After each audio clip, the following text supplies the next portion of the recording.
How many more names must be carved into silence before the world truly listens to Ukraine? It was night, July 31st, 2025, but Kyiv didn't sleep. The city shuddered and the city bled. A Russian missile tore through the sky like a scream, and a high-rise building in one of the peaceful districts in the Ukrainian capital became a tomb for 31 innocent people. 5 of them were children. And this was one of the most brutal nights Kyiv has endured since the beginning of Russia's full-scale invasion. We have been saying this so many times, one of the brutal nights, one of the brutal attacks, but it's repeated and repeated. It was night, 3 a.m. The families were peacefully resting in their homes. And unfortunately, home became their tomb because the high explosive rocket struck with such a ferocity that it just tore the concrete like it was paper. The explosion happened between the 5th and the 6th floors. It lifted the upper floors and it lowered the lower floors. And just in seconds, the building folded like it was built from the toys, from the toy blocks, and it swallowed entire lives into rubble. Ukrainian interior minister said that the engine of the rocket was found inside the building when the rescuers were taking away the rubble. So it wasn't just the miss, that was a direct, merciless hit into the civilians. People were hiding, usually Ukrainians are hiding between 2 walls in their corridors. Some people were just sleeping, but hiding wasn't enough. 28 people died that night in that building, and the rest in other buildings in Kyiv. A few hours later, rescuers completed the grim task of sifting through the ruins, and the death toll was rising and rising every hour at night. Can you imagine that? The rescue teams had to stop in the middle of the night, not because they were tired or because they gave up, but because they found the body of a child. And they knew that they had to do everything very gently, very carefully, and very quietly, because it was someone's baby. Because even under these awful circumstances, there is dignity, and the dignity shouldn't be lost even in death. Later, they found the body of a mother with her 2 children, and she was just a mother. She was taking care of her kids, and she was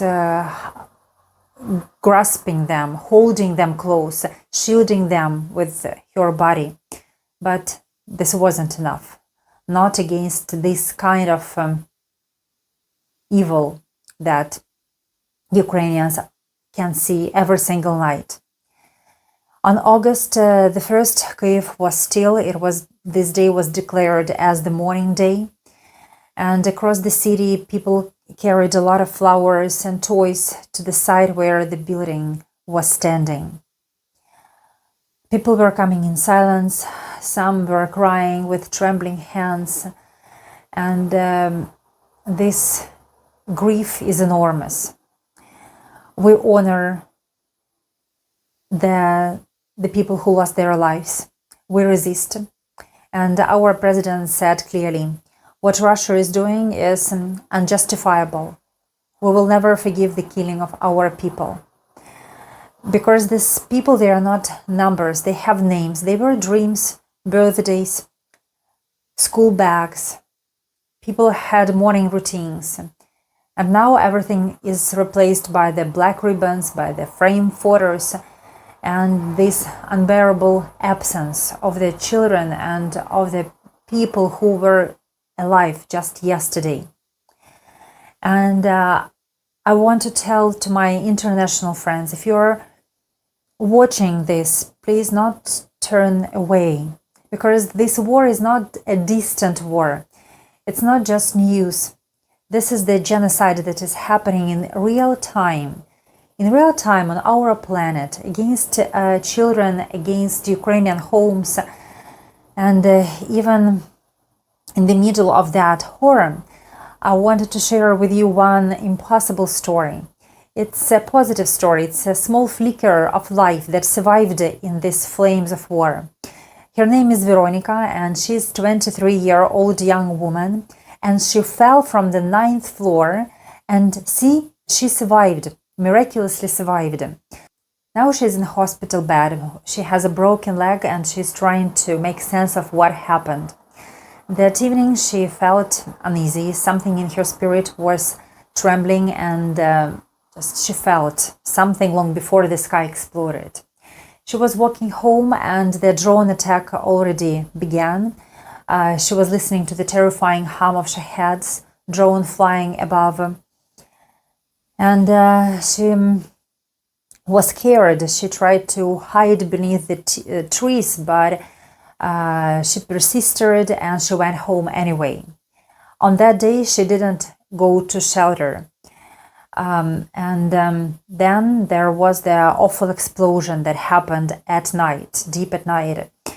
She just flew out from the 9th floor, and as she recalled, probably she was flying with the bed, and when the bed landed, it just softened that. But she doesn't know exactly because she was sleeping, and she just woke up and she began screaming. She didn't understand what she was doing. She looked at her leg and she panicked even more, and she didn't know where to go. She doesn't remember everything, but she remembers how she was thrown from the building. She was in shock, in pain, chaos, but she survived. Unfortunately, her parents didn't survive, and now she is an orphan. And it's a wonderful story. This young lady, she was hiding from the drones under the trees, but now she is in hospital. She is safe and she is alive, and that is a miracle. But she has lost everything. She lost her parents, her home, and that is why I'm telling you that this is not war. This is terror. Because it's not a battle between the soldiers, between the armies. It's just the murder of the civilians in their beds, in their homes, in the embrace of their families. And it's not a strategy. It's not a military strategy. It's about fear. It's about breaking people's spirits. It's about forcing people to flee, to surrender. But Ukraine is not broken, not by missiles, not by Russian lies, not by silence. On August the 1st, Kyiv was still and silent because this day was declared as a day of mourning. And across the city, people brought a lot of flowers and the toys to the ruins of the destroyed building. And in this silence, we honor them. And when this happened, we always make a promise that their names would not be lost in rubble. Please don't look away. These atrocities are happening right now in the Ukrainian capital. It's happening to the people who just wanted to live.